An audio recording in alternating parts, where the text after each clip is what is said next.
கரூர் சம்பவத்திற்கு பிறகு அப்படின்றப்ப எங்க 4 முனை போட்டின்றது 3 முனை போட்டி ஆகுமோன்ற எதிர்பார்ப்பு இருந்தது. திரு பழனிசாமி அவர்கள் பிள்ளையார் சொல்லினோடனே இன்னும் அது பெருசாலாம் பேசப்பட்டது. அப்போல்லாம் தாவேக மௌனமா இருந்தாங்க. ஆனா இன்றைக்கு பார்க்கிற போது திமுக எதிர்ப்பு பாஜக எதிர்ப்புல தீவிரமா இருக்கிறாங்க. நாங்க இன்னும் வலுவாக தான் இருக்கோம். விஜய் சொல்றாரு, இப்போதும் சொல்றேன், எங்க 2 பேருக்கு தான் போட்டின்னா நிலைப்பாடு எடுத்துட்டாங்களா? எப்படி புரிஞ்சுக்கிறீங்க? இப்போதைக்கு நிலவரம் அப்படிதான், நிலைப்பாடு எடுத்துட்ட மாதிரி தான் தெரியுது. இன்றைய பொதுக்குழு சிறப்பு பொதுக்குழு கூட்டம் வந்து மெசேஜ் ஏடிஎம்கேக்கு, டிஎம்கேக்கு இல்லை, மெசேஜ் டு ஏடிஎம்கே. ஏன்னா அவுட் ஆஃப் வே போய் எடப்பாடியார் வந்து அசம்பிளியில் விஜய் ஆதரித்து பேசினார். இன்ஃபேக்ட் முதலமைச்சர் ஸ்டாலின் அவர்கள் ஒரு கட்டத்தில் கேட்டார், உங்கள் கட்சிக்காரர்களுக்காக கூட நீங்கள் இப்படி வக்காலத்து வாங்கி பேசினது இல்லையே, இவருக்காக பேசுகிறீங்களேன்னு முதலமைச்சரே கேட்டார். உங்களுக்கு அவுட் ஆஃப் போர்டு போய், ஏன்னா இவங்களுக்கு ரெப்ரசன்டேஷனே இல்லாத ஒரு சபையில் ஒரு பெரிய பழிச்சொல்லுக்கு இவர்கள் ஆளாகி இருக்கும் பொழுது, இவர்கள் சிலுவையில் அறியப்பட்ட பொழுது எந்த கட்சி உங்களுக்கு ஆதரவாக வந்து பேசிச்சோ குறைஞ்சபட்சம் அந்த கட்சிக்கு இன்றைய பொதுக்குழுவில் அவர்கள் நன்றி தெரிவித்தால் ஒரு தீர்மானம் போட்டிருக்கணும். அது குறைஞ்சபட்ச ஒரு அரசியல் நாகரிகம். கூட்டணி வேற, அந்த தீர்மானத்தை போட்டுட்டு, ஆனால் இப்பயும் சொல்கிறேன், போட்டி தாவேக்காக்கும் திமுகன்னு சொல்லியிருந்தா கூட அது ஒரு கண்ணியமான அரசியல். ஏன்னா நீங்கள் கஷ்டத்தில் இருக்கும் பொழுது அந்த ஃபாரமில் உங்களுக்கு ஆள் இல்லை, ரெப்ரசன்டேஷன் இல்லை. அசம்பிளியில் பேசுகிறதுக்கு மரியாதை அதிகம். வெளியில் 1000 ப்ரெஸ் மீட் கொடுக்கறது, டிவியில் யூடியூப்பில் பேசுகிறதுக்கும் மேகசினுக்கு பேட்டி கொடுக்கறதும் விட அசம்பிளியில் 1000 வருஷம் பொறுத்து வரக்கூடிய வரலாற்று மாணவன் அதை படிப்பான். அதுக்கான நம்பகத்தன்மைன்றது வேறு. அசம்பிளியில் வந்து அவ்வளோ தூரம் இவங்களை ஆதரிச்சு, அதுவும் வந்து முழுக்க முழுக்க அரசு தான் பொறுப்புன்னு எடப்பாடியார் பேசினார். விஜயும் பொறுப்பு, மக்களும் பொறுப்பு, அரசும் பொறுப்புன்னு சொன்னால் அதுதான் என்னோட ஸ்டாண்டெல்லாம். இவர்கள் வந்து முழுக்க அரசு தான் பொறுப்பு, விஜய்க்கு வந்து முழுவதும் அவர் வந்து ஞானஸ்நானம் கொடுத்தார். அதுக்கு நன்றி கடனாக தான் இன்றைக்கி வந்து அவர் வந்து ஆதவ அர்ஜுனாவோட பேச்சு இருக்குது. உங்களுக்கு அவர் திமுகவையும் அட்டாக் பண்ணார், அண்ணா திமுகவையும் அட்டாக் பண்ணுறாரு. அழைப்பையே அவர் கிண்டல் தொனியில் அவர் பேசுகிறாரு. இது வந்து வழக்கமாக எந்த ஒரு அரசியல் கட்சியும் இந்த குறைந்தபட்ச நாகரிகத்தை இப்படி கடைபிடிக்காமல் போனதே கிடையாது. நீங்கள் கூட்டணி வச்சுக்கோங்க, வைக்காமல் போங்க, அது வேற. ஆனால் உங்களுக்கு ஒரு நெருக்கடி வந்திருக்கும் பொழுது ஹவுஸில், வெளியில் கூட இல்லை, அசம்பிளியில் ஒரு சிறப்பு கவன ஈர்ப்பு தீர்மானத்தில் பேசும்பொழுது உங்களுக்கு அங்கே பிரதிநிதித்துவம் இல்லாத பொழுது உங்களுக்காக பிரதான எதிர்க்கட்சி, தமிழ்நாட்டை 30 ஆண்டுகள் ஆண்ட கட்சி, எதிர்க்கட்சி தலைவர், ஷேடோ சீஃப் மினிஸ்டர், முன்னாள் முதலமைச்சர், அவங்க பேசுகிறாங்கன்னும் போது குறைந்தபட்ச நாகரிகம் வந்து நீங்கள் அங்கே ஒரு நன்றி தெரிவிச்சிருக்கணும், ஒரு தீர்மானம் போட்டிருக்கணும். போட்டுட்டுக்கிட்டு நீங்கள் பேசலாம். எங்களுக்கு திமுகவும் பிஜேபியும் ஒரே நேரத்தில் எதிரி தான், இப்பயும் சொல்கிறேன் தாவேகா திமுக தான் பேசியிருந்தா அது நியாயம். பட் இன்றைக்கி அந்த கான்செப்டே அவங்கக்கிட்ட இல்லை.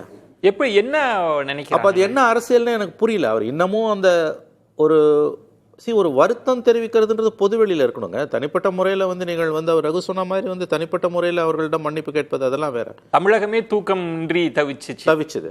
ஏன்னா இது நீங்கள் ஒரு சினிமா நடிகராக இருந்தது நடந்திருந்தா கூட கடந்து போகலாம். அரசியல் கட்சி தலைவர்னு பொழுது political party is a public movement. அடிப்படையில் ஒரு அரசியல் கட்சி என்பது மக்கள் இயக்கம். அப்போ பொதுவெளியில் நடந்த சம்பவத்துக்கு பொதுவெளியில் தான் நீங்கள் வந்து குறைஞ்சபட்சம் ஒரு மன்னிப்புன்றது வந்து ஒரு மினிமம் கர்டசி. அது கூட அவர்கிட்ட இல்லை. அப்போ எந்த குற்றுணர்ச்சியும் அவங்களுக்கு இல்லை. இது எனக்கு என்னமோ அபாயகரமான அரசியலாகப்படுகிறது. அபாயகரமான அரசியல். இவர்கள் என்ன நினைத்து கொண்டிருக்கிறார்கள் மக்களை பற்றி நமக்கு தெரியல. ஆனால் எங்களோட செல்வாக்கு, ஆதவ அர்ஜுனா சொல்றது சில புள்ளிகளை இணைக்கிறப்பதான் அவங்க நிலைப்பாடை புரிஞ்சுக்க முடியுது. அவர் சொல்ற 25 விழுக்காடு 25% இப்பயே இருக்கு, எங்கள்கிட்ட ஆதரவு இருக்கு. அந்த பேச்சே தேவையில்லாதது விஜயன், மன்னிக்கணும். அது எவ்வளவு சதவீதம் இருக்குன்றதெல்லாம் அது உண்மையா இருக்கட்டும் பொய்யா இருக்கட்டும், சோ வாட். இப்போ நீங்கள் ஒரு துயர சம்பவத்துக்கு பிறகு இந்திய வரலாறுலேயே பொலிட்டிக்கல் ரேலியில் 40 பேர் செத்தது கிடையாது. இலவசங்களுக்கு முண்டி அடிச்சுட்டு போய் செத்துருக்கான். மத நிகழ்வுகளில் இப்போ மகாமக மாதிரியான நிகழ்வுகளில் அல்லது வந்து வட இந்தியாவில் எவ்வளவோ சம்பவங்கள் நடக்குது. உங்களுக்கு ஆன்மீக நிகழ்ச்சிகளில், கோயில் திருவிழாக்களில் இறந்துருக்காங்க. ஒரு அரசியல் கட்சி கூட்டத்தில், அதுவும் தமிழ்நாடு மாதிரியான மாநிலத்தில் நடந்ததே கிடையாது. அப்போ அது குறித்த உங்களுடைய எதிர்வினை என்பது முதன்முறையாக நீங்கள் இப்போ பப்ளிக் டொமைனில் வரும்பொழுது, அதுக்கு முன்னால் வீடியோ தான் வெளியிட்டீங்க, நீங்கள் அதை கடந்து போகிறீங்க. அதை பற்றின எந்த குற்றுணர்ச்சியுமே உங்களுக்கு இல்லை. ஒரு தார்மீக பொறுப்பு இருக்குல்ல.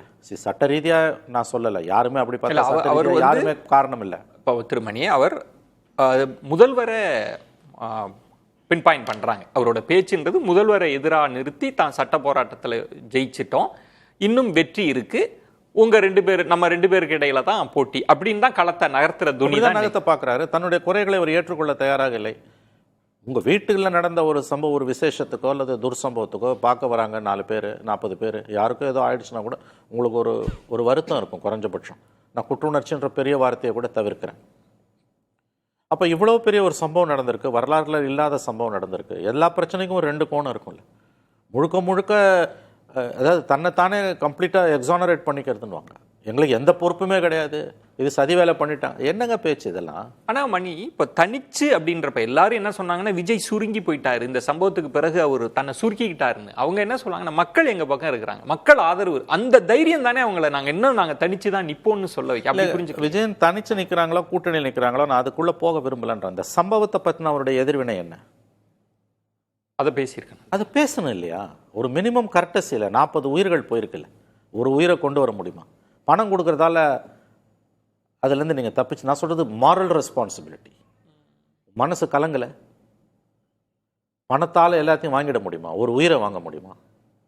ஏன் அந்த ஒரு எப்படி சொல்கிறது, அந்த ஒரு எம்பத்தி, அந்த ஒரு கமிட்மெண்ட்டு உங்களை பார்க்க வந்து தானே சார் இறந்து போனாங்க. அதுக்கு நிர்மல்குமார் என்ன சொல்கிறாருன்னா, இந்த புகைப்படத்தை கூட, அவர் சந்தித்த புகைப்படத்தை கூட நாங்கள் காமிக்கல, ஆதவ அர்ஜுனாவும் அதை சொல்கிறார். அதெல்லாம் வச்சுட்டு நாங்கள் அரசியல் பண்ண விரும்பல. இல்லை அவங்க நல்லா அதை நாங்கள் கடந்து போகணும். இல்லை கடந்து போக முடியாது சார். நிர்மலா ஆகட்டும் ஆதவாகட்டும் அவங்க தப்பாக பேசுகிறாங்க, மக்களை திசை திருப்புகிறார்கள் விஷமத்தனமாக. பொதுவெளியில் நடந்த சம்பவத்துக்கு பொதுவெளியில் தான் பிராயச்சித்தம் தேடணும்.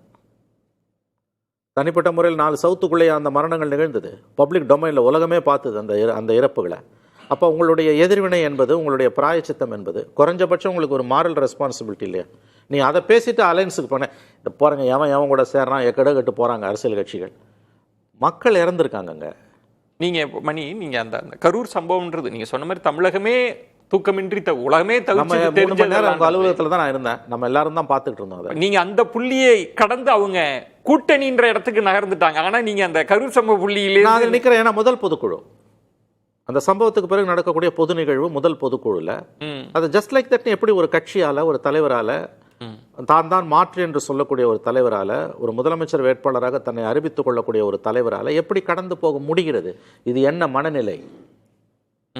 அதாவது சார் சொன்ன மாதிரி அந்த மாரல் ஆப்ளிகேஷனை பத்தி கவலைப்படாம திமுக அதிக பிரசங்கித்தனமா அல்லது திமுக ஆதரவாளர்கள் இவரை கொலைகாரர் அல்லது கொலை கட்சின்னு சொன்னதை ஒரு எக்ஸ்கியூஸா பயன்படுத்தி சட்டம்ன்றாரு. நான் என்ன சொல்றேன், 234 தொகுதியிலையும் ஜெயிச்சிருப்போங்க, அப்போ கூட அந்த கில்ட் இருக்கணும்ல உங்களுக்கு. கில்ட் இல்லைன்னு அதாவது நான் என்ன சொல்றேன்னா, நீங்க ஒரு மனப்பூர்வமா எல்லாரும் இருக்கும்போது அப்ப கூட நீங்க சொல்லலாம் திரும்பி வருவார்ல. அந்த ஒரு இடம் அவர் பேசுறப்ப என்னன்னா, நம்ம மௌனமாக இருந்தோம், அவங்க சொல்றது நம்ம குடும்பத்தினர்ல இழந்து நம்ம வருத்தத்துல இருந்தோம். அந்த இடைப்பட்ட காலத்துல எங்கள் மீது அவதூறுகள், கொலைப்பழி, வன்மம்லாம் நம்ம அதெல்லாம் அமைதியா கடந்தோம். ஏன்னா மக்கள் நம்ம கூட இருக்காங்கன்ற துணியில தான் இந்த கூட்டணி முடிவுக்கே அவர் நகர்றாரா? நான் தனிச்சு தான் யாரோடையும் போக மாட்டேன். மக்கள் ஆதரவு இருக்குங்கிறதுனால நீங்க என்ன வேணா பண்ணலாமான்னு கேக்குறேன். திமுக அதே கேள்வி. ஒரு விஷயம் டிஎம்கே ஈகோ சிஸ்டம் நிறைய பண்ணாங்க, இன்னமும் பண்ணிட்டு இருக்காங்க. அது ரியாக்ஷன், ஆக்ஷனை பத்தி பேசுறேன். அவர் பேசிட்டு நகர்ந்திருக்காரு. அது ஆக்ஷன். நடந்த துயர சம்பவம் 41 உயிர்கள் இறந்ததும் கிட்டத்தட்ட 100கணக்கானவர்கள் காயமடைந்ததும் ஆக்ஷன். ஆக்ஷனை பத்தி தான் நான் கவலைப்படணும், ரியாக்ஷனை பத்தி அதுக்கப்புறம் தான் நான் கவலை. ஃபியூச்சர்ல நீங்க இப்படி பண்ணாதீங்க, அட்லீஸ்ட் நான் டயத்துக்கு வருவேன், நம்மளுக்கும் பொறுப்பு இருக்கு. அதாவதுங்க இந்த பொறுப்பு துறப்பு 2 பக்கமும் இருக்கிறது தான் பிரச்சனை. இதுல இந்த பிரச்சனை இல்ல, ஒரு மிடில் பாத்தே இல்ல. ஒருத்தங்க கொலைகாரங்கன்றாங்க, இன்னொருத்தங்க சதி திட்டம்ன்றாங்க. உண்மையிலே உண்மை நடுவுல இருக்குது. அதுல 2 பேரும் சொல்றது கரெக்ட். கொலைகாரன்றதும் தப்பு, சதி திட்டம்ன்றதும் தப்பு என்ன பொறுத்த வரைக்கும். ஓகே. அப்ப நீங்க ரியாக்ஷனை பத்தி மட்டுமே எங்களை ஸ்லாட்டர் பண்ணாங்க டிஎம்கே ஈகோ சிஸ்டம் சொல்லிட்டு நீங்க பண்ற தப்ப நீங்க மறைக்கிறீங்கல்ல. ஸோ இன்னும் தாவேக்கா நகர்ந்துருச்சு, நாங்க தனிச்சுதான். ஆனா விமர்சனங்கள் கரூர்லயே தான் இருக்குன்றீங்க. அந்த புள்ளி கடக்கல போக முடியாது.